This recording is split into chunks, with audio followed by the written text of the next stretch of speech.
Hi everybody, कैसे हैं आप लोग। आई होप आप सभी लोग अच्छे होंगे, सेफ होंगे और अच्छे से पढ़ाई भी कर रहे होंगे। This is Ruchika and welcome to my channel. So आज हम कंटिन्यू करेंगे हमारा chapter number 4 that is business services, जिसमें कि हम ऑलरेडी कुछ लेक्चर्स कर चुके हैं। सबसे पहले हमने बिजनेस सर्विसेज के बारे में पढ़ा, सर्विसेज, फिर बिजनेस सर्विसेज क्या होती हैं, बैंकिंग, इंश्योरेंस, पोस्टल, टेलीकॉम, ये सब चीज़ें। बैंकिंग सर्विसेज वाला पूरा टॉपिक हमने कवर कर लिया है। इंश्योरेंस सर्विसेज का भी हमने टॉपिक स्टार्ट कर दिया है, जिसमें हमने इंश्योरेंस के बारे में पढ़ा। इंश्योरेंस के फंक्शंस क्या होते हैं, कुछ बेसिक टर्म्स हैं जो आपको जानने ज़रूरी थे, वो कुछ टाइप्स भी पढ़े थे शॉर्ट में। तो ये सारी चीज़ें हमने पढ़ ली हैं। अब आज के वीडियो में हमें क्या पढ़ना है, प्रिंसिपल्स ऑफ इंश्योरेंस, जो कि मैंने आपको नाम पिछले वीडियो में बता दिए थे।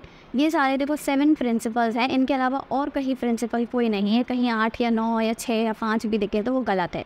7 प्रिंसिपल्स ही होते हैं, यही सारे प्रिंसिपल्स हैं, यही नाम है और कुछ भी नहीं है उसके अलावा। नाम क्या क्या है अब देखो, अभी याद करोगे तो थोड़ी सी प्रॉब्लम होगी, जब मैं समझाती जाऊँगी उसके साथ समझ में आता जाएगा कि नाम से कैसे रिलेट करना है, तो याद रहेगा। अभी पढ़ लो।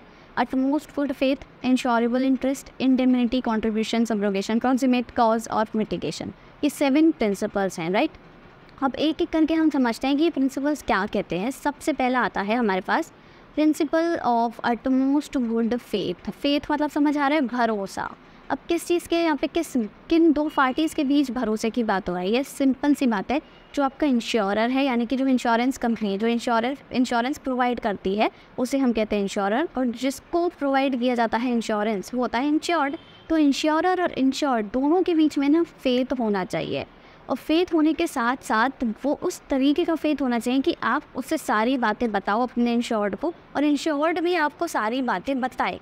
इंश्योर्ड आपको बताए कि मुझे ये सारी प्रॉब्लम है, या फिर पॉलिसी से रिलेटेड जो भी बातें हैं वो सारी बताए, और इंश्योरर भी आपको सारी बातें बताएं कि हम पॉलिसी में ये चीज़ें कवर कर रहे हैं, ये चीज़ें कवर नहीं कर रहे हैं, मतलब सारी बातें बतानी है। जैसे हम बोलते हैं ना, डॉक्टर से, लॉयर से, टीचर से किसी को कुछ छुपाना नहीं चाहिए, सब बोल देना चाहिए। तो ये समझ लो, इनके साथ भी वैसा ही रिश्ता रखना है अपने को। Insurance contracts are based upon mutual trust, ठीक है, म्यूचुअल ट्रस्ट होता है, and confidence between the insurer, ठीक, और आपका इंश्योर्ड, इन दोनों के बीच में एक म्यूचुअल ट्रस्ट और कॉन्फिडेंस होना चाहिए। It is a condition of every insurance contract that both the parties, जो इंश्योरर और इंश्योर्ड हैं, they must disclose every material fact and information related to the insurance contract to each other। तो उन दोनों को एक दूसरे को हर वो इन्फॉर्मेशन, हर वो फैक्ट बताना है जो कि इंश्योरेंस पॉलिसी से रिलेटेड है, ठीक। और साथ ही साथ failure to make disclosure of material fact और information by the insured makes the contract of insurance voidable, null and void. कुल मिला के अगर इंश्योर्ड है आप, मतलब आपने इंश्योरेंस लिया और आपने इंश्योरेंस कंपनी को कोई इंपॉर्टेंट बात, ऐसी चीज़ नहीं बताई जो कि आपकी पॉलिसी से रिलेटेड थी, तो आपको वो मना कर सकता है कि भाई नहीं नहीं नहीं, हम तो कोई इंश्योरेंस नहीं दे रहे हैं, या फिर आपका जो भी पैसा हम नहीं देंगे, आपको सम अश्योर्ड नहीं प्रोवाइड करेंगे, वो मना कर सकते हैं। आपकी insurance policy null and void बताई जा सकती है, ख़त्म की जा सकती है, ठीक है। इसका एक एग्जांपल क्या है, जैसे कि if a person has taken life insurance, उसने लाइफ इंश्योरेंस लिया हुआ है, मतलब जैसे कि जब भी वो मरेगा उसकी फैमिली को इतना पर्टिकुलर सम मिलेगा, जैसे कि मान लो 6 लाख रुपए मिलेंगे, उसके लिए वो प्रीमियम भी पे कर रहा है इतने महीने रुपए का, ये सारी चीज़ें। और उसने क्या किया, एक फैक्ट हाइड कर लिया, छुपा लिया, क्या, that he is a heart patient, तो वो हार्ट पेशेंट है। And later on, if the insured dies of the heart attack, then the insurance company can refuse to compensate the insured। और फिर बाद में जब वो हार्ट अटैक की वजह से ही मरा, तो वो इंश्योरेंस कंपनी बोल सकती है कि नहीं, इसने हमको नहीं बताया था। अब ऐसे नहीं है ये चीज़ें मुँह ज़बानी होती हैं, ये सब एक रिटन डॉक्यूमेंट होता है कि क्या क्या चीज़ें बताई हैं इंश्योर्ड ने, क्या क्या चीज़ें बताई हैं इंश्योरर ने, वो पूरा एक डॉक्यूमेंट होता है जिसे हम पॉलिसी बोलते हैं, जो हमने पिछले वीडियो में पढ़े थे इंपॉर्टेंट टर्म्स। तो उस पॉलिसी में सब चीज़ें लिखी होती हैं कि किसने क्या क्या चीज़ें बताई हैं, और बाई चांस ऐसी कोई चीज़ है बाद में पता चलती है कि इंश्योर्ड ने नहीं बताई, जैसे उसने नहीं बताया कि भाई इसे हार्ट पेशेंट है, ये इसको हार्ट डिजीज़ हैं, हार्ट अटैक से मर गया, इसने लाइफ इंश्योरेंस पॉलिसी ली थी, तो ये इसको मतलब इंश्योरेंस कंपनी मना कर सकती है कि नहीं, हम आपको कोई कॉम्पनसेशन नहीं देंगे। तो आपको हर चीज़ बतानी है। बट मोस्ट गुड फेथ का मतलब समझ आ गई, फेथ होना चाहिए, सारी चीज़ें डिस्क्लोज करनी चाहिए, ठीक है, पहला पॉइंट। दूसरा प्रिंसिपल हमारा क्या कहता है, principle of insurable interest. Principle of insurable interest हमारा ये बोलता है कि इंश्योरेबल इंटरेस्ट मतलब आपका कुछ पेक्यूनरी इंटरेस्ट, देखो it means some pecuniary interest in the subject matter of insurance contract. मतलब पेक्यूनरी मतलब आप कह लो related to money. Pecuniary is something that is related to money.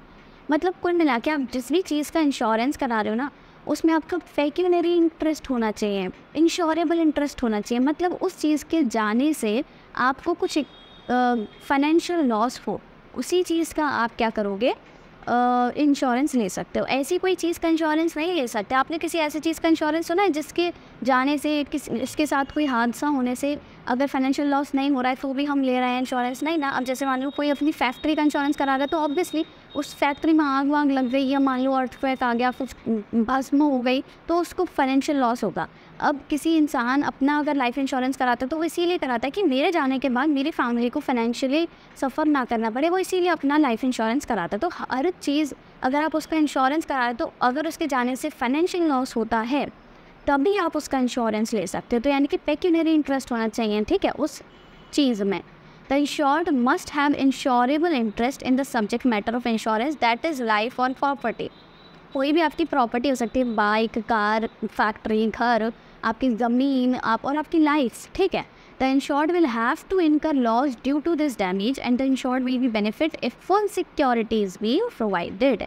तो कुल मिला के अगर आपका उसमें पेक्यूनरी इंटरेस्ट है तभी आप उसका इंश्योरेंस ले सकते हो। अगर उसके जाने से, उसके डैमेज से आपको लॉस हो रहा है तभी आप उसका इंश्योरेंस ले सकते हो। For example, a wife having insurable interest in her husband's life, obviously उसका हस्बैंड चला जाएगा, अगर वो डिपेंडेंट है नहीं भी है तो थोड़ा बहुत उसको फाइनेंशियल लॉस होगा, तो इसीलिए उसने क्या किया, इंश्योरेंस ले लिया। Due to financial dependency a person's interest in his property, ये दूसरा एग्जांपल है। अगर उसकी प्रॉपर्टी ख़राब हो जाती है, कुछ हो जाता है, तो उसमें उसका फाइनेंशियल लॉस होगा कि नहीं, उसने प्रॉपर्टी खरीदी है, वो कुछ भी किया है, पैसा तो उसका है ही है ना। तो यानी कि उसी चीज़ में हम उसी चीज़ का इंश्योरेंस करा सकते हैं जिसमें हमारा इंश्योरेबल या फिर पेक्यूनरी या फिर फाइनेंशियल इंटरेस्ट है। तो पहला समझ आ गया, अटमोस्ट गुड फेथ था, फेथ होना चाहिए। दूसरा, इंश्योरेबल इंटरेस्ट होना चाहिए। तीसरा हमारा पॉइंट क्या कहता है कि इंडेमनिटी, प्रिंसिपल ऑफ इंडेमनिटी हमारा क्या बोलता है, this principle says that insurance is not a contract of profit making. Simple सी बात है, एक लाइन याद रखना कि ये प्रॉफिट मेकिंग का कॉन्ट्रैक्ट नहीं होता है। किसी को मतलब इंश्योर्ड को फ़ायदा नहीं होना चाहिए।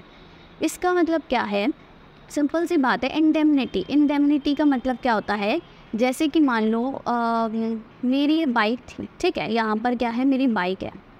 अब मेरी बाइक को क्या हुआ, आग लग गई, ठीक है, क्या हुआ, इस पर आग लग गई, मैंने फायर इंश्योरेंस लिया हुआ था, उसमें मेरे को घाटा हुआ लेट अस सपोज 5 लाख रुपए का। तो जो इंश्योरेंस कंपनी है वो क्या करेगी, मुझे 5 लाख रुपए पे करेगी, ठीक है। यानी कि पहले जो मेरी हालत थी, बाइक की छोड़ो, मेरी हालत थी, मेरी फाइनेंशियल हालत थी, कंडीशन थी, 5 लाख रुपए मेरे पास थे बाइक के रूप में। अब बाइक जल गई, उसका फवाड़ा वगाड़ा हो गया, मतलब वो नुकसान हो गया, 5 लाख रुपए मेरे बर्बाद हो गए। तो कंपनी ने क्या किया, मुझे कॉम्पनसेट किया, वापस से उस पोजीशन में ले आई जहाँ पर मैं पहले थी।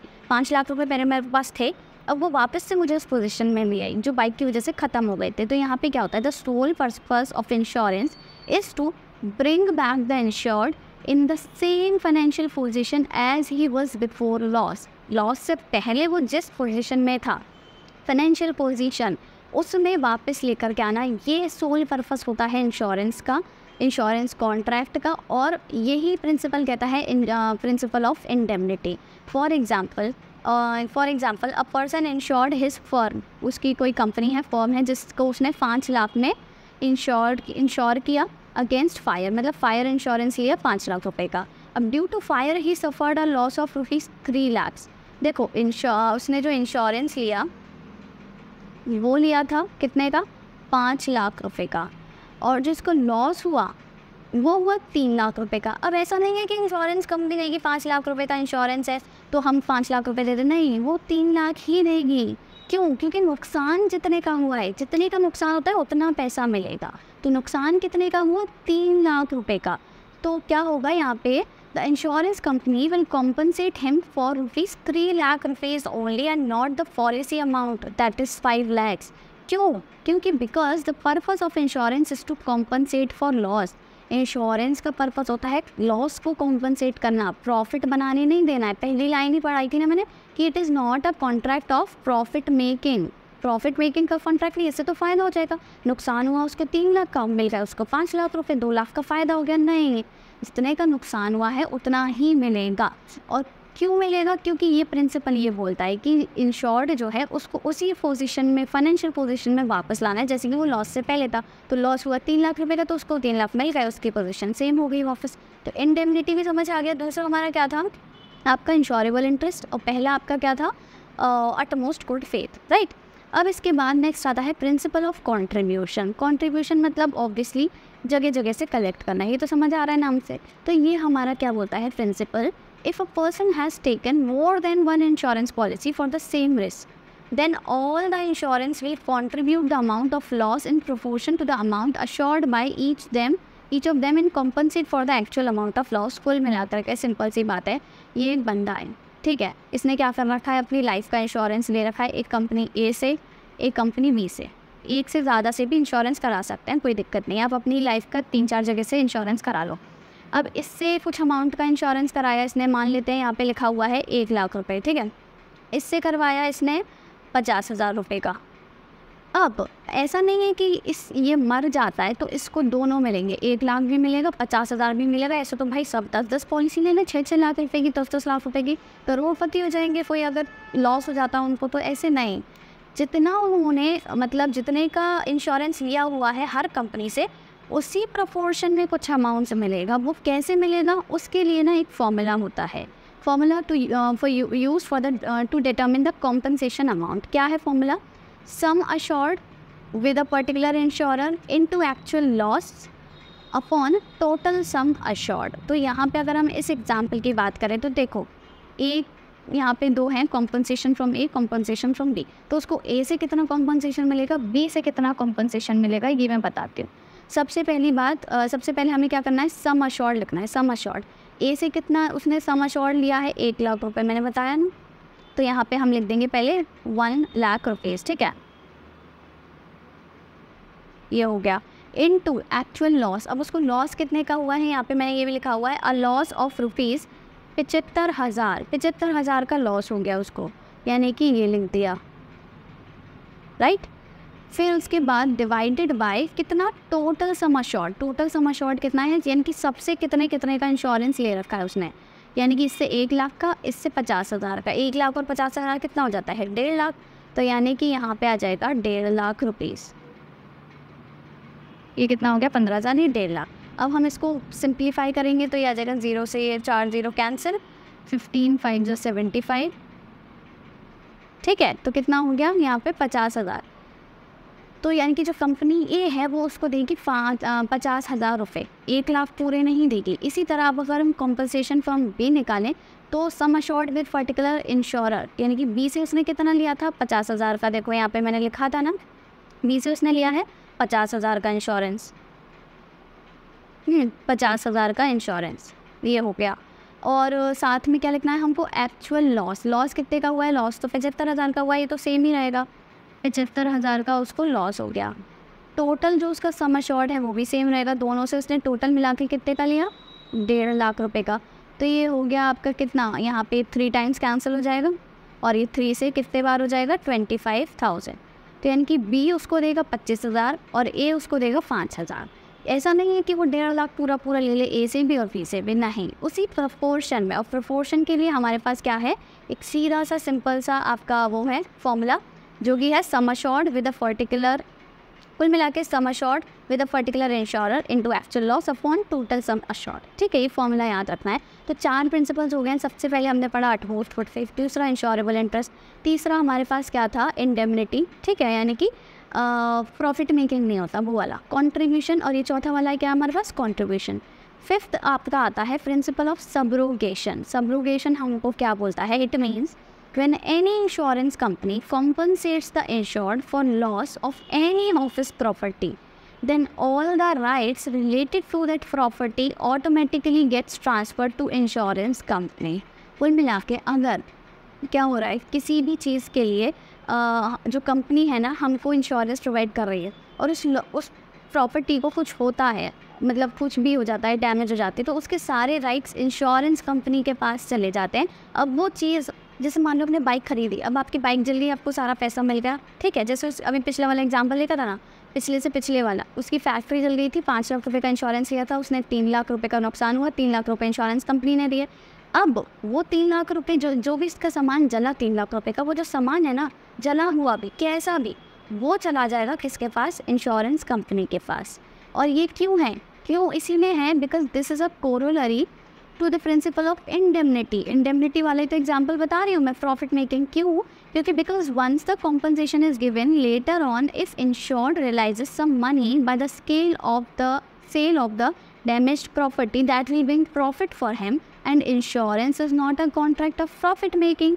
सिंपल सी बात है, बचे हुए सामान को बेच के, मान लो वो सोचे जैसे आपकी बाइक जल गई, पैसा मिल गया कॉम्पनसेशन, पर जो जली हुई बाइक है कुछ रुपए में तो बिकेगी, 10,000 5,000 उसका जो बॉडी है कहीं तो बिकेगा, तो 2,000 भी आ रहा है उससे अगर, तो वो जो राइट है ना पूरा 2,000 रुपये का, वो इंश्योरेंस कंपनी को चला जाएगा। क्योंकि इंश्योरेंस एक ऐसा कॉन्ट्रैक्ट नहीं है जिसमें प्रॉफिट मेकिंग हो, और आपको क्या हो रहा है? प्रॉफिट हो रहा है। 3 लाख रुपये तो मिल गए, एक्स्ट्रा 2,000 रुपये भी तो मिल रहा है, कुछ तो प्रॉफिट हो रहा है, तो प्रॉफिट नहीं होने देना है इंश्योर्ड का। जितना पैसा उसका खोया, जितना डैमेज हुआ उसका, जितना लॉस हुआ, उतना ही देना है, ठीक है। For example, if a person has taken fire insurance policy for his factory and due to fire he suffered a loss of rupees 1 lakh, उसको 1 लाख रुपए का नुकसान हो गया, and he gets the compensation for the same. Later on half burnt goods would be sold for rupees 10,000, अब जो आधे अधूरे जले हुए सामान है वो 10,000 रुपये में बिक जाएंगे। Then these 10,000 will be kept by the insurer, मतलब insurance company, and not by the insured। तो सब्रोगेशन समझ आ गया कि यानी कि सारे राइट्स किसके पास चले जाएंगे डैमेज के बाद? इंश्योरेंस कंपनी के पास। इंडेमनिटी क्या था कि प्रॉफिट मेकिंग नहीं होनी चाहिए। कंट्रीब्यूशन मतलब जहाँ से इंश्योरेंस लिया हुआ है सब अब एक पर्टिकुलर प्रोपोर्शन में आपको सम अश्योर्ड मतलब आपका कॉम्पनसेशन देंगे। और दूसरा आपका क्या था? इंश्योरेबल इंटरेस्ट, यानी कि फाइनेंशियल इंटरेस्ट होना चाहिए। उस चीज़ से जाने से आपको फाइनेंशियल लॉस होना चाहिए। पहला क्या था? अटमोस्ट गुड फेथ, यानी कि आपको सारी चीज़ें डिस्क्लोज करनी है, नेसेसरी पॉइंट्स जो भी हैं। फिर इसके बाद नेक्स्ट आपका आता है प्रिंसिपल ऑफ इंश्योरेंस में प्रिंसिपल ऑफ प्रॉक्सिमेट कॉज। अब ये प्रॉक्सिमेट कॉज क्या बोलता है कि हाँ, जो लॉस मतलब अगर आपको कोई लॉस हो रहा है, कोई डैमेज हो रहा है, तो वो उसी वजह से होना चाहिए जो आपकी पॉलिसी में मेंशन्ड है। अगर किसी और वजह से लॉस हो रहा है तो आपको कोई कॉम्पनसेशन नहीं मिलेगा। सिंपल सी बात है। यहाँ पे देखो, if loss is due to some other reason और cause then the insurer can deny to pay the compensation. इसका एक बढ़िया example, a person has taken a marine insurance policy. Marine insurance policy क्या होती है कि जो आपका मरीन ट्रेड होता है ना, मतलब एक शिप से दूसरी शिप मतलब एक पोर्ट से दूसरे पोर्ट सामान जा रहा है, ये वो, तो मरीन ये होता है ना, मरीन इंश्योरेंस पॉलिसी होती है। आपकी शिप का, आपके सामान का इंश्योरेंस है, ठीक है। अब यहाँ पे क्या है, एक पर्सन ने मरीन इंश्योरेंस पॉलिसी रखी for sending the wheat bags and on the way if a rat spoiled the beds then no compensation will be given to the insured. अगर चूहे ने कुतर दिया भाई तुम्हारा बोरी गेहूं की, तो तुमको कोई इंश्योरेंस कॉम्पनसेशन नहीं मिलेगा। बट आपका क्या है, on the other hand if the rat makes a hole in the ship, अगर वो शिप में होल कर देता है through which water enters and spoils the wheat bags, तो ये किसकी वजह से हुआ? ये तो आपके उसी की वजह से हुआ ना, पानी की वजह से, सी पेरिल की वजह से। तब आपको क्या मिलेगा? पूरा कॉम्पनसेशन मिलेगा। पर पहले केस में नहीं मिलेगा because under marine insurance the cause of loss should be sea perils. Sea perils क्या होते हैं? पेरिल मतलब कोई ऐसा इवेंट, कोई भी इवेंट, ठीक है। सी पेरिल्स कोई सी मतलब पानी की वजह से, समुद्र की वजह से कोई इवेंट हुआ। तो पहले वाले में तो चूहे ने कुतरा था, तो उनमें कोई सी पेरिल नहीं था, तो कॉम्पनसेशन नहीं मिलेगा। बट दूसरे में मिलेगा क्योंकि चूहे ने शिप में छेद किया, शिप में पानी भर गया, वो सब सी पेरिल के अंडर आएगा, तब आपको कॉम्पनसेशन मिलेगा। तो प्रॉक्सिमेट कॉज यानी कि वही कॉज होना चाहिए जो आपके पॉलिसी में मेंशन्ड है, जो आपकी पॉलिसी बेसिकली कवर करती है, ठीक है। नेक्स्ट और लास्ट आपका आता है principle of mitigation. Principle of mitigation हमारा क्या बोलता है? देखो, the insured must take reasonable steps to minimise the loss और damage to the insured property. Simple सी बात है, मान लो आपने अपने घर का इंश्योरेंस ले रखा, अपनी फैक्ट्री का इंश्योरेंस ले रखा, वहाँ लग रही है आग, तो ये नहीं कि आप एकदम मस्त खड़े होकर के देख रहे हो यार मैंने तो इंश्योरेंस लिया हुआ है, मेरे को सारा पैसा मिल जाएगा, कोई दिक्कत है ही नहीं है, मेरा तो कोई नुकसान ही नहीं हो रहा है, तो आप एकदम मस्त खड़े होकर देख रहे हो। नहीं, आपको हर वो एफर्ट लगाना है, हर वो चीज़ करनी है जिससे कि आप आग बुझा सको, अपनी चीज़ को बचा सको, अपनी प्रॉपर्टी को बचा सको, ठीक है। For example, if a person has taken fire insurance policy for his house and when the fire breaks out, he should take all the necessary measures to stop the fire and minimize the loss rather than watching the fire, because he will get compensation for the insurance policy from the insurance company. तो simple सी बात है, आप ये नहीं, हाँ मतलब एकदम फोर्स दे करके मस्त खड़े हो और बैठे हो, आग देख रहे हो लग रही है, ऐसा कुछ नहीं करना है। आपको हर वो स्टेप लेना है जिससे कि आप लॉस को मिनिमाइज़ कर सको, अपना जो डैमेज है उसको मिनिमाइज़ कर सको, ठीक है। तो ये 7 प्रिंसिपल्स हैं जो आपने याद रखने हैं। क्या क्या वही 7 प्रिंसिपल्स हैं, देखो एक बार मैं फिर से आपको बता देती हूँ, जस्ट अ सेकेंड।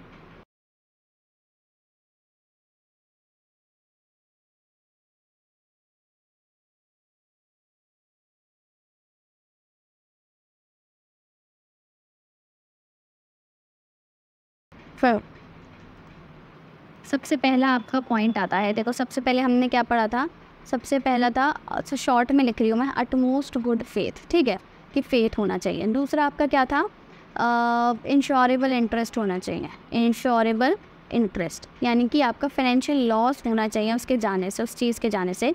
तीसरा था आपका इंडेमनिटी, इंडेमनिटी का मतलब क्या था कि प्रॉफिट मेकिंग नहीं होनी चाहिए।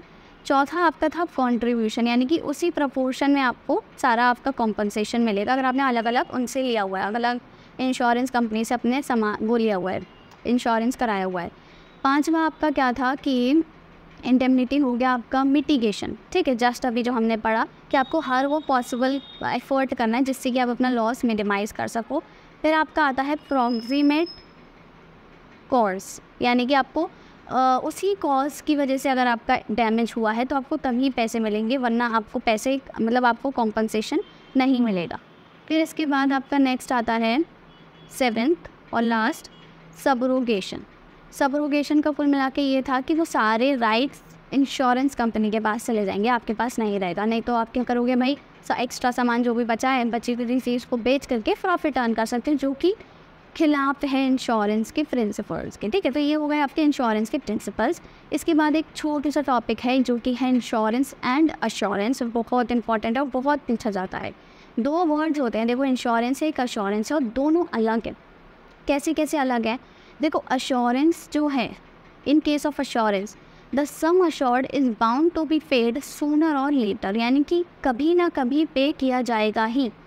But in case of insurance, insurance के केस में क्या होता है, the sum assured is paid only when the insured suffers a peculiar loss. अब देखो इसको अभी मत पढ़ो, मैं शॉर्ट में समझा देती हूँ।